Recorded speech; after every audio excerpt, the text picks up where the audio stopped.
Hello everybody, CritCrab here with another story, this one about a genius DM that outsmarted and exposed a cheater in her game that can only be described as cringy and lazy. Content warning for sexual assault. Roll post. Problem player is a 30-something-year-old man. His character is supposedly chaotic good. The first red flag appeared before the very first session of their very first campaign, when the player gave his level 1 character stats that were all 16 and above, with 3 20s, as well as several rare magical items. This included Dawnbreaker because, as the player argued, his Dragonborn fighter's name was Krallis Dawnscream, and he should have a sword that matched his surname. The DM told him that he should have followed her character creation instructions and lowered the stats to more appropriate levels. She'll let him keep the magic items, but only if Krallis developed an allergy to magic. In fact, she insisted upon it. The DM hoped that this would teach him a lesson to not mess with his character sheet. After a few days, he finally begged her to remove both the allergy and the magic items, and she let him redo his sheet. This time, the right way. Pause post. You see, this actually seems like a good idea. If someone is trying to build an overpowered character and really does not want to part with it, adding a special weakness or two is a really cool idea. So I just want to give some early props to the DM for being accommodating, but also smart. Roll post. Within a couple of days, he changed it again. Old Krallis was back to having several stats soar to 20. The DM told the player that she will only let him keep his strength and constitution at that level, but since the most logical explanation for a level 1 character to be this buff was serious steroid abuse, his wisdom was now 3 as a result of Krallis' constant roid rage. Thus he became a mound of muscle that could deal a ton of damage, but only see and hit things that were directly in front of him. Anyway, that campaign is its own story, but during the course of it, the player tried to bump his stats up at least once more, so the DM made it a routine of checking his sheets every week, at the very least to discourage him from doing it more. Another noteworthy thing, the player liked to boast, and boast often, about what a strong and intimidating character Krallis was. When it came to actual combat, however, he would refuse to do anything that involved risk. Gotta jump over a 5-6 ditch to reach the flame skull that has the rogue pinned? The warlock and sorcerer are surrounded by a dozen skeletons? Oh wait, now the sorcerer is 1v1 with a ghost? Krallis would shrug and say, looks like they have it handled, and then just walk away. Out of game, the player enthused about his powerful character build, always raving over the theory of Krallis, and not the reality of him, the fighter that wouldn't fight. Pause post. It's about now that I would say a conversation with that guy is warranted. So far he's been caught cheating several times, refuses to help the party, and seemingly has a serious main character complex. You wouldn't even have to have a serious discussion if you're uncomfortable with that. Even just some passing jokes or comments about him being a lazy cheating munchkin would work. He probably did what he did because he didn't think there would be any consequences. So, let him reap what he's sowing. Anyways, roll post. Some of the group were planning to attend PAX Unplugged, and the DM asked if anyone would want her to do a one-shot there. The problem player was one of those that said yes. He was a mutual acquaintance of online friends, and so she had only ever played tabletop with him online. This would be the first time in person. Part of PAX Unplugged is a lending library of board games that people are allowed to check and test out. In every single game the group played that weekend, this player cheated. Every single one. His behavior included constantly keeping cards instead of discarding them, hiding cards, faking dice rolls, standing up and pretending to stretch to look at other people's hands, or outright walking behind them to peer over their shoulder. Using his watch face to reflect a card in a Guess Who type game, and oh, so much more. It was unreal how relentlessly he cheated, almost as if it was a compulsion. Someone would call him out on one thing, to which he would go, oh, whoops, and then do the exact same thing a couple minutes later. even with everyone staring at him. He tried to mask his cheating by pretending to be forgetful or not knowing the rules. This behavior carried over into the D&D one-shot.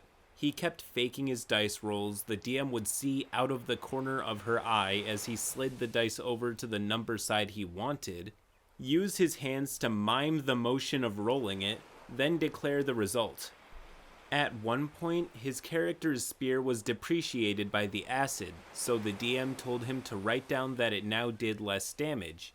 She watched him pick up a pencil, pretend to write, then put it back down without making any marks whatsoever on the paper. She tried calling him out when she could, but his behavior was so constant that if she reprimanded every single instance, it would have derailed the game and spoiled the experience of everyone else at the table. The DM was indignant and vowed to never play another game with the guy again. Pause post. This is usually the right answer. You will regularly find me advocating for serious talks and diplomacy when dealing with those guys, but I usually make those comments under the assumption that this person is your friend and you want to enjoy a game with them. If you are more indifferent to the person or don't believe they have any interest in improving themselves for the sake of the other players, drop them. It's much easier than trying to change them or their mindset. I understand that it's not always that simple, but if this is a person you can feasibly drop from your game and you genuinely don't see any other option as viable, just do it for your own sake and the sake of everyone else around you. Anyways, roll post. Afterwards, word got back around to the player and he profusely apologized to the DM, admitting that he had an extremely unhealthy need to win. She told him the point of playing games isn't to win, but to have fun. And his friends aren't his competitors or rivals to defeat. They're his friends. The player promised he would never cheat again, that his behavior wasn't who he really was as a person and he will be different from then on. The DM was dubious. She was getting another campaign geared up, however, and to get some of the people she wanted on board together, she also had to invite him. So she gave him another chance. Thus, Krallis Dawnscream returned. In the previous campaign, he somehow had gotten himself into a romantic relationship with both a succubus and a doppelganger. Again, that's its own story. After one of their threesomes, Krallis went and washed himself in a spring that he knew beforehand was sacred to Saloon, desecrating it in the process. From then on, he would receive signs and omens that the goddess was gunning for him, but scoffing, declared he would never apologize to her. Anyways, in this new campaign, Krallis was accompanied by the baby of the succubus and the doppelganger that he was tasked to take care of. The baby was a DMPC and the party paladin, since no one else was interested in playing a dedicated healer. Krallis' player was really into the Mandalorian at the time, and the DM had hoped the baby would get him more invested into role-playing. Previously, he didn't really do much beyond participating in threesomes and accidentally destroying the village of Phandelver. The player lost interest in Krallis after 2 or 3 sessions, and he kept forgetting the baby and leaving it in buildings and alleyways. So the DM suggested that Krallis could go off on a journey somewhere to a place where he could study mindfulness and work on increasing his wisdom from 3. A yoga retreat would do the trick. Meanwhile, she would allow the player to switch in his character from the PAX Unplugged one-off, an Aarakocra monk cleric named Zerkek Ragewing. The DM needed to come up with a token for this character, and seeing as the player never bothered to pick one out himself, she went looking. The only description the player had provided for the Aarakocra's appearance was purple. She looked at the available options, owls, hawks, hummingbirds, etc. Then she saw the perfect one and smiled. It would not be difficult at all to get purple from peacock blue. The player really liked the idea of a giant man peacock, saying it would accentuate Zerkek's flirtiness. A moment of silence is in order here. For this cleric's character's deity, the player had picked some random homebrew god that was barely fleshed out ripoff of an Elder Scrolls Daedra, albeit a gormless little girl version of it. This was fine for the one-off, but for a campaign, the DM wanted something that would be a little bit more substantial, and preferably give her away if needed to rein his character in. She told him to pick a new god. After a few seconds of lazy searching, he shrugged and said that he would do just one of the major good ones. A tad perturbed at his lack of effort, but not surprised. She told him that honestly she really doesn't think he's capable of worshipping anybody or anything other than himself. In fact, as a cleric, why doesn't Zerkek worship himself as his own god? The player asked. He would only serve himself? His very words, mark you. Exactly, replied the DM. Oh, the logistics wouldn't be that hard to hammer out, she assured him. Suppose the other gods were fearful and jealous of Zerkek, so they plotted against him. First, they locked him inside a mortal shell in Aarakocra on account of their very short lifespans, and then threw his infant incarnation before gnolls to ensure he was eliminated.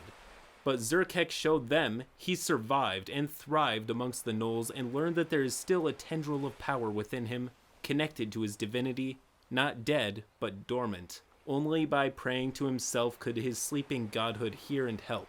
So, in order to cast spells or access cleric powers, Zerkek must beseech his own blessing and sing his own praises. Okay, quick stop post. This is just one of the coolest character backstories I have ever heard in my life. This DM is an amazing talent and gives all of us DMs a good name with her skill. The patience that the DM is showing here with that guy is a sign that she's not only a good DM, but also a good friend. Genuinely, if this video ever finds the DM from this story, just know that I aspire to have the skill that you do. This is some seriously cool stuff and I'm loving it. Anyways, roll post. The player immediately, enthusiastically agreed. Now, what on earth would Zerkek be the god of? The DM mulled. The player did not answer for quite some time, so the DM ventured a suggestion. How about mirrors and reflections? He would seemingly be a minor god, but if it worked a lot like DC Comics' Mirror Master, his power would belie appearances. The player said sure, and right then and there wanted to start adding mirror teleportation powers to his character sheet. The DM gently shook her head, however, and told him that at level 6, Zerkek needed to work up to them first. Thus, Zerkek, the giant, scantily clad purple peacock monk cleric, joined the party. Introduced as Kralis's very, very close tent buddy from his mercenary troop, the player nodding his assent to this description, Zerkek came to house-sit Kralis's things while the Dragonborn journeyed to his yoga retreat in order to learn how to eat, pray, and love. As Kralis stood before the open road, only one of the other party members, the Tabaxi fighter, came out to wave goodbye to him. The rest sat inside their house in their respective rooms, waiting for him to leave. Kralis took a step, the very first step on his quest to find himself. The sky grew dark, the morning sun blocked by a blood moon. Apparently, this was rather unremarkable to Kralis and his player, who didn't give a reaction and just kept trudging on. This will be the last time Kralis Dawnscream was ever seen alive. Zerkek's first outing, the player seemed to enjoy himself. The party was tasked with breaking into a safe in an upscale residence that happened to have 3 daughters, all debutantes. The plan was for the half-elf warlock to pose as a gentleman caller. He was picked since the rest of the party consisted of anthropomorphic animals, a robot, and a baby, and distract the family while everyone else snuck in and did the stealing. As in Aarakocra, Zerkek was supposed to be the warlock's wingman. When they walked through the front door, Zerkek immediately pushed the warlock onto the side and shouldered into the room with the ladies, unfurling his giant peacock tail to block the warlock from entering behind him, in actual peacock block. The 3 girls gaped at him, and that's when the party realized that only one of them was 18, the others underage. The warlock whispered to just focus on the 18-year-old, but Zerkek smiled and said since he's technically 3 years old, they're all available to him. The rest of the mission he spent playing a liar while dropping terrible one-liners, hypnotizing the girls with his tail feathers, and at one point casting the command spell on a 14-year-old to stop her from crying from the sensory overload. Pause post real quick. This is a very huge and immediate red flag that definitely warrants the "dude, stop being creepy or we will throw you out" treatment. Roll post. This emerged as a trend for Zerkek. He never used the command spell on enemies, only on young women in a position of vulnerability. For instance, the party had come upon a little girl in distress from seeing her friends die in an explosion. She had found the necklace of fireballs that had caused it, but was still in shock too much to let it go. Not even attempting to console her, Zerkek used command to force her to give it to him. The DM noticed the pattern of this and decided to test it to see how far it went.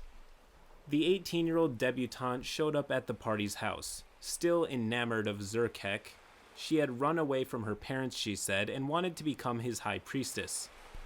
She fell to his feet and groveled at them, praying and worshipping. At this, he started laughing. He began ordering her around, forcing her to do tiny trivial tasks just to watch her obey him. He cackled even more when she picked up a knife and began to carve a Z into her forehead. Only after the other party members objected did he use the command spell to force her to stop. Gleefully, he told her, "You're only allowed to do what I order you to do." The next session, the girl was gone. The DM explained it away, saying that she had gotten sent to a finishing school by a concerned NPC. That was the extent of Zerkek's interactions with most NPCs. He never bothered to talk to the friendly ones unless they were young women, and the enemies he barely engaged in battle with, preferring to fly around on the outskirts of combat. As a cleric, the only person he would ever heal was himself.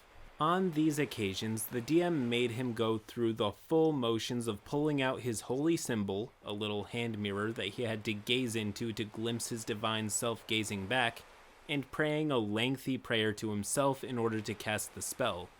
In this whole campaign thus far, despite his previous promises, the player did not stop attempting to cheat. He at least learned by now not to rejigger his stats, but during fights he would either forget to reduce his HP when damaged, to the point the DM just did it herself, or try to add more when he thought the DM was occupied, apparently not realizing the website they used allowed the DM to see all health bars at once and any changes made to them in real time. When one session ended after a big fight, everybody was able to level up, but since they had not taken a long rest, the DM told them to keep their health the same. She was going to give them a rest when they reconvened, but she wanted to see who would follow directions. Specifically, the problem player. Throughout the next week, she would periodically check on the game to monitor health levels. They all stayed the same till about 30 minutes before the next session started. Zerkek's player snuck in to bring his character back up to full health, left, and then came back in after everyone else arrived pretending to be late. The DM called him out on his antics repeatedly, but nonetheless he continued. On top of that, with each week, the player became more and more disrespectful. He kept joking that he was just going to play The Witcher 3 instead of showing up for sessions, and sometimes music from that game could be heard over his mic. He also was always insinuating that the DM herself was cheating on her own dice rolls. He had anticipated he would project his own behavior onto her, as narcissists are wont to do. So she always used the site's 3D dice roller and was open about her rolls, only keeping some NPC perception checks hidden.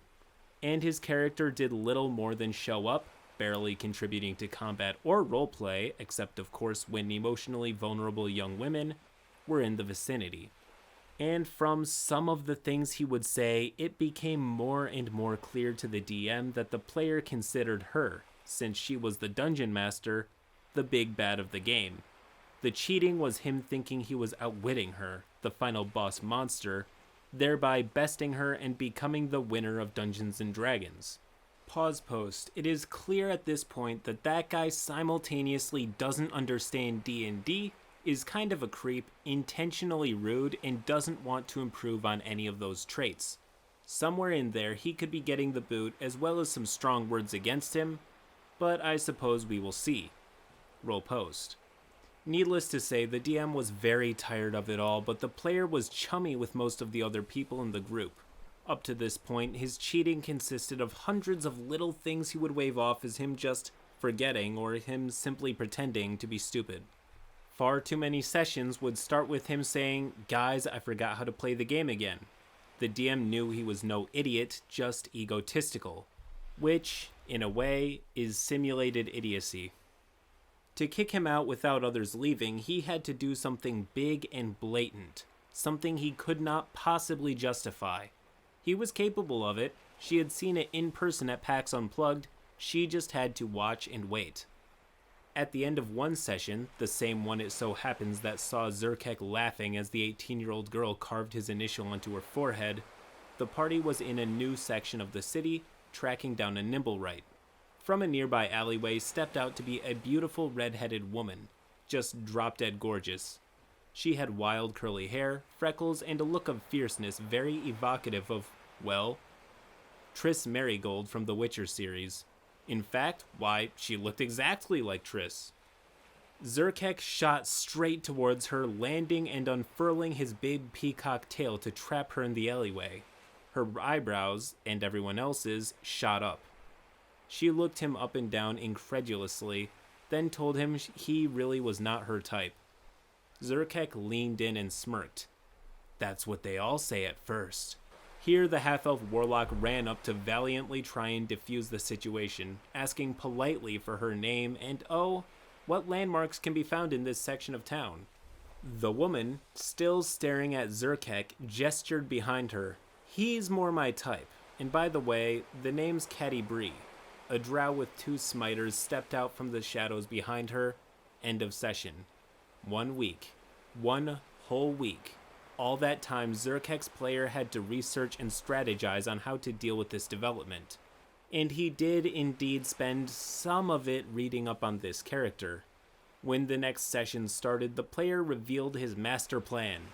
Zerkek's mouth opened and a stream of racial slurs about drow started pouring out. Everybody's jaws dropped. His intention, his conceit, was that by spouting about how awful and terrible drow are, he could goad this one into not attacking Zerkek and thereby avoiding stereotypical drow behavior. He tried to insult Drizzt with racial slurs into not beating him up. Drizzt ran at him and Zerkek engaged his classic tactic of flying off to stick to the outskirts of combat. Away the Peacock Man flew, gloating over about how Drizzt couldn't possibly reach him. Suddenly, a black panther materialized above him. It grappled Zerkek, the weight of it dragging him down to the ground where Drizzt awaited. The smiters began wailing into the birdman, blood and feathers everywhere. While this was going on, the half-elf warlock found the other companions of the hall. With Regis, he rolled an extremely high persuasion check to help him stop the fight. The 2 of them ran back and forth between the others to enlist their aid as well. Several successful persuasion checks later, and the group of them together managed to convince Drizzt that Zerkek wasn't worth his time, and that he had better things to do. They all walk off, leaving Zerkek a bloody mess on the ground with 2 HP. The only reason he was still alive was because of that warlock and Drizzt getting 3 threes in a row on his attack rolls. Zerkek took this as further evidence of his divinity. The nimble-right the party had been looking for jumped out just then and plucked one of the Peacock Man's tail feathers, reducing him to 0 HP and promptly knocking him out. During this entire encounter, the player had been massaging his health meter, but again, nothing obvious or overt that couldn't be explained away by him being an idiot. The next week, there was no session since it was PAX East. Most of the group would be attending, including the DM and the problem player. The DM was there to enjoy herself and not interested in any drama whatsoever. She did put in a genuine effort to be cordial. A good time seemed to be had. Could there possibly be hope for this player? The next session after everyone returned, only a couple of hours before the start, Zerkek's player texted the group chat. He will not be able to attend. His wording went this way. A streamer friend of his really needed help running her stream that night, and he had promised her that he could do it because he's such a helpful guy, but unfortunately he's just way too helpful for his own good, and oh no, he had overpromised himself, yet again trying to be as helpful to as many people as possible, and doing so unfortunately won't be able to make it to that night's D&D session after all. The DM asked him what the streamer needed help with. The player immediately changed his story, saying, oh, he had promised the streamer he would be there to support her. One of the other players then reprimanded him, so he backpedaled further. You know what, he said? It's going to be really tough, but he thinks he can juggle his commitments to be able to make it. The DM then asked him that since he wasn't going to be able to help, would the streamer even be able to manage to stream by herself? To this, he finally admitted that the streamer was just going to make a Sims version of herself, and he wanted to watch. The DM was far more offended at this series of insultingly stupid excuses that whether or not he had actually shown up, if he had simply said at the start that he wasn't able to attend, no explanation needed, she would have been perfectly fine with that. Life can be crazy, people do not need to explain themselves to her. If they do feel the need to, she preferred they be honest and didn't belittle her intelligence by dressing it up as some sort of altruistic urge. The ensuing session began as the Paladin baby's first birthday party, but quickly became a big barroom brawl. It started with the arrival of the baby's parents, the succubus, and the doppelganger, aka Krallis's threesome buddies. A box in hand and singing happy birthday, they lifted the lid and poured out their present to their child. Building blocks made from the cubed flesh of Krallis. A slugfest erupted, and since they were stuck indoors, Zerkek couldn't do his typical little flying away tactic. Being the succubus's true love, the doppelganger now was also a vampire. At one point in the fight, it filled the room with swarms of bats. Zerkek tried to fly through this to actually, for the very first time ever, heal another player. He probably, though, just wanted to distance himself from the succubus. Dozens of opportunity attacks by dozens of bats later, his health was very low.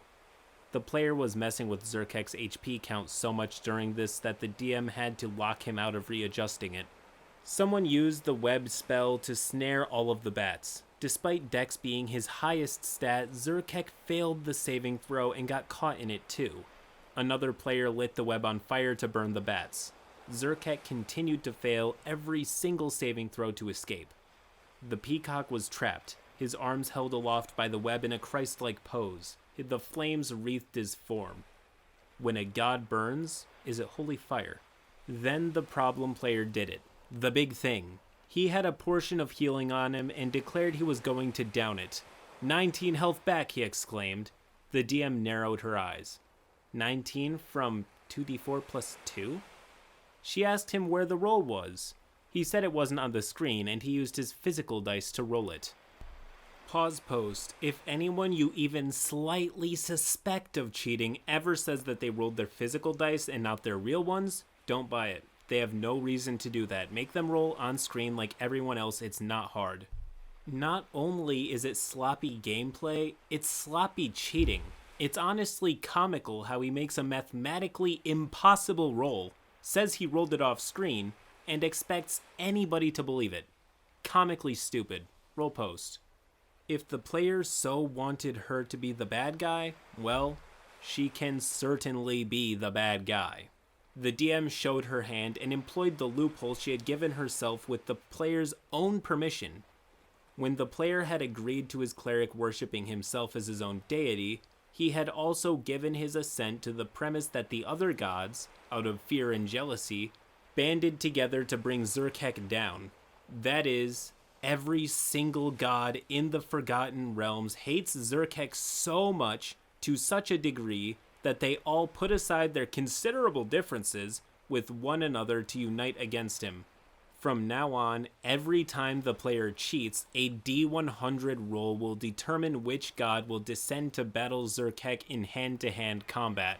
When Zerkek dies, the god might then be inclined to resurrect him. The story reason being that they wish for him to have a continued capacity for suffering. This will last until the player has stopped cheating for an extended period of time. The only way the player can continue in the campaign is under this condition. The player quit. He did not even try to defend himself. And everybody else stayed. Story-wise, Zerkek's disappearance was explained as him befalling a fate reminiscent to Narcissus. While praying to himself in his mirror, he got lost in his own reflection. Now he wanders his divine realm, the Mirror Maze, the only denizens of which are the thousands upon thousands of instances of his own image within its walls. End post. This was definitely a win. I don't usually advocate for solving out-of-game problems in-game, but the DM was skilled in that she was able to juke him out of the game while keeping her players, which is very difficult to nigh impossible to do if the problem player is close to the other players, which he was. Honest props to the DM who accomplished what she set out to do with perfect execution. Now, again, there are a lot of people who usually comment on these videos asking why people stay in toxic groups or with toxic people for so long, but it's not always as simple as just throwing someone out and then default dancing at their empty spot. All of the intricacies of interpersonal relationships don't revolve around the D&D table, and a bad D&D friend could be a great Minecraft friend.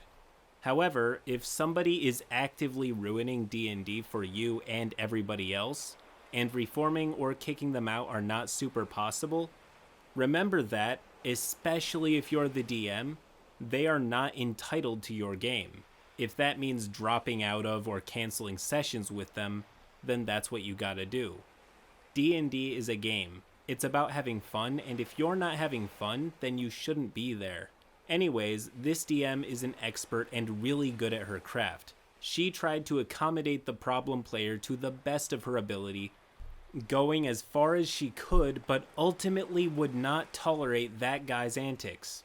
For these reasons, I want to put this story in high glory with a slightly cringy tilt, as that guy made this story very hard to put up with given his advances towards young girls, and cringe-worthy attempts at justifying cheating.